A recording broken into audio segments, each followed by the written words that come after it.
Hello excuse me. చెప్పండి, ఎవరు కావాలి? మేము జనాభా లెక్కల కోసం రాసుకోవడానికి వచ్చామండి.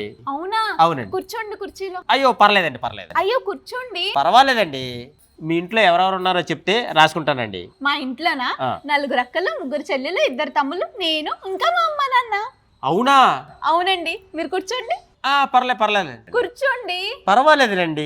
మీరు కుర్చీలో కూర్చోమన్నా కూర్చోట్లేదంటే మీరు ఎదుటి వాళ్ళకి ఎంత రెస్పెక్ట్ ఇస్తారో మిమ్మల్ని చూస్తేనే అర్థమవుతుంది. నేను కుర్చీలో కూర్చోనంటుంది మీకు రెస్పెక్ట్ ఇవ్వడం కోసం కాదండి. రాత్రి నాకు పైల్స్ ఆపరేషన్ జరిగింది.